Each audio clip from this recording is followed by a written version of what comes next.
All right, hey guys, Jono and Travis, Fitness Education Online. Today we're going to work through one of my favorite kettlebell workouts for boot camp. Now, Travis is just a beginner with kettlebells, but you should be all right with... I'll manage. Sweet. I got a light one for him. I use a heavier one, but, you know, Travis uses a bit lighter than me, so... You know, so we'll just get straight into it. So pretty simple. I'll explain how you do it in like a one-on-one setting, then I'll explain how you do it with boot camp. It's basically 6 exercises. All right. We'll do the exercise, then we'll chat about it. So everything, it's in a 22-minute AMRAP. Okay. So 6 exercises, 22 reps on each one. You go for 22 minutes. Once you finish one round, you go again. So the first exercise is swings. So you do 22 swings. You then do 22 kettlebell squats, any variation you want. You'd then do 22 kettlebell curtsey lunges. That would be 22 total, not 22 each side, because we'd be here all day.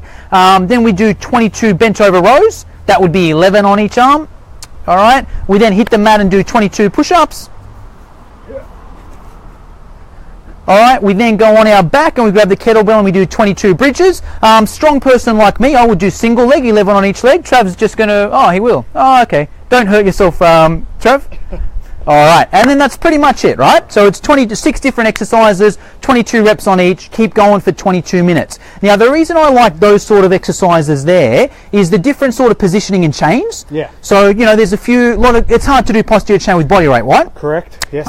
But there, you know, you've got the swings, a good glute and hamstring exercise. You've got the bent over row, good rhomboid lat exercise, and different positions. Some are standing, some are leaning over, some are prone, some are supine, you know, different planes. You've got the curtsey lunges in there working around. So that's sort of the basis of it. But in saying that, that can get a little boring if you just go for 22 minutes. So a couple of things you can do to vary it up a bit is add like a run to the end of it. Yes. All right, you've done a round, do a run to the tree and back, you know, just to vary it up so you're not in the... Well, like it depends on your group dynamics as well. You play around with a run that suits your group. You know, your group might be working towards a 5K or a half marathon or whatever. So you might go, okay, we're going to do an 800-meter run in between each round or whatever. Yeah. Or your group may just be, you know, you're just looking to spice it up just to break it up a bit. So you go, okay, it's only going to be a 100-meter run between, you know, every... A few 20-meter cones or whatever. Yeah, whatever. You know, just play around with what your group and the, you know, the ability of your group. The problem you find with a longer run is obviously if you've got people who aren't runners, that becomes an issue. Yep. You know, so just you've got to play with your group. Yeah, the way I look at that, if you're training for like a Tough Mudder or something, freaking perfect. Do a round of that, then do a long run. That's exactly. If you've got a group of beginners, don't do a long run because, you know, one person's going to end doing a walk for 10 minutes. You know, if you've got a group of beginners, it's average people, do a 20-meter shuttle. You know, 20 meters there, 20-meter back. They'll do it in a minute. That's fine. Get back to the weights. So that's one sort of thing. Another thing you can do is the shoulder tap. So let's say Travis is doing his swings, and let's say there's 10 other people, you know, doing their exercises. I might just pick it random. All right, I'll tap someone on the shoulder. That means Travis goes over to the Battlerope and does 20 Battlerope slams, all right? Or he grabs a med ball and does 20 med ball slams. Just something at random like that, so it's not boring. Run's a good one as well. Perfect, yep. Resisted runs, exactly. I like that random sort of stuff because AMRAPs are so predictable. Fuck, it's 22 minutes, it's 22 reps. I've finished a round, what do? The same thing again, you know? Just by tapping the shoulder, varies it up a little bit. And the other cool... Oh, sorry, go. No, you go. I want to say maybe say the same What was your suggestion? I was going to say I love the timer, like the timer interrupter. I reckon that's probably one of my favourite one is that every, you know, whatever, 4 minutes... You do every, you know, whatever you're going to choose. Yep, I like it. Yeah, you know, it can be any sort of variation. And once again, it depends on the group or whatever. It depends on the activities. I like 2 minutes. So that way it's super quick.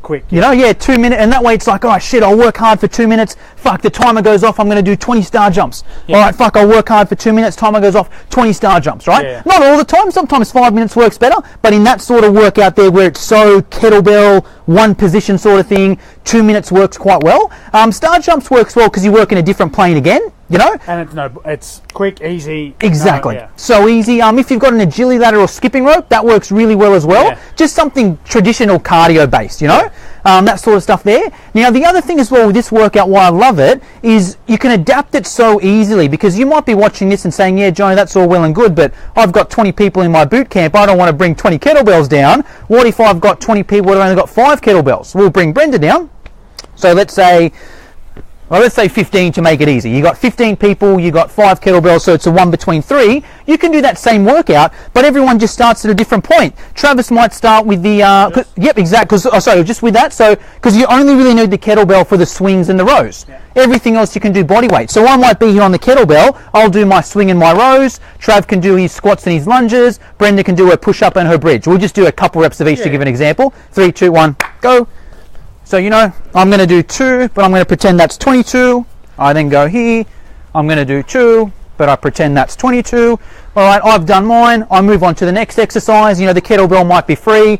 You know, whoever's turn it is there, you know. So you're just all sort of working through your own, you know, your own sort of exercises. All right. And the thing with that sort of thing there is there's so much variables going on anyway. So even if it so happens that, you know, me and Travis both need the kettlebell at the same time, you can sort of say, hey, shit, Travis, just freaking do the next bodyweight one and come back once Jono's done his last 10 swings or whatever. Or there's those other things anyway. That's when you can use the shoulder taps as well. Exactly. You see Travis wants to use the kettlebell and Jono's on it. Now, Travis, you do your battle rope. Or, hey, Travis, go and do the run, and then when you come back from your run, Jono will be done. Yeah. Or, hey, there's things in 20 seconds for the star jumps. Just do your star jumps now. Yeah. You know, there's just so easy to sort of change it, and you can vary it depending on the people. You know, you might say, all right, well, hey, it's 1 between 2. Maybe I'll also make the squats weighted. Yeah. You know? Yeah. Or the, you know, you might have a med ball. Yeah. Or whatever, you know, like we're just working off a kettlebell, but there's so many endless variations where you might go, okay, well, instead of the row with the kettlebell, maybe you can do it with a mini band, or whatever. There's endless variations of these sort of things where there's just endless variations, really. There's spot on. And that Travis brings up a good point with the mini band as well, because what I find, the bench over row can be quite heavy. Usually with women as well. Usually, stereotypically speaking, women are a lot stronger lower body, right? Say like you've got Travis, he can squat a lot, but he can also bench a lot. Traditionally speaking, with women, they can usually squat a lot, but the upper body's a bit harder. So the row can be quite hard. So it's cool to have a mini band handy. So, you know, if someone's there and they can, because they might swing the weight, no dramas, but if they can't roll it, they can resistance band it. Or even, Trav, what's an example, say if that's too easy for you, what are some ways you can make it harder? Like, let's say I come here. Row, you mean? Swing. Swing? Okay, with a swing, you go single hand swing. You might, so instead of your double swing, you might go your single swing. And you could do 11 on each side, you know? You can alternate. Or you could change it to, you know, if they're more advanced. Lots of different variations. So that's the thing there where, say if you had, you know, me, Trav and Brenda working together, you know, I'm obviously a lot stronger than Travis, so he might choose to do that double-handed and I might do it single-handed, you know, so you can get different people working with the same weight to that sort of thing. Anything to add? No, that's it. Like I said, there's just endless possibilities, really, isn't there? And I think just the change of going, this week it'll be a kettlebell, next week it'll be a med ball, whatever, just change the workout completely. Exactly. So that's today's videos, guys. If you liked it, just hit like to, you know, show that you liked it so we can do more of this sort of stuff. And also, purely selfishly, it helps our interaction. We want as many people to see this as possible. So the best way you can help us is, you know, like it, leave a comment below, you know. A good comment for today's happy birthday, Brenda. Oh, that's right. Brenda's do you make sure do you see the post I put? I don't know. I'll put a post. Anyways, that's it, guys. Just hit like. Let us know if you got any questions.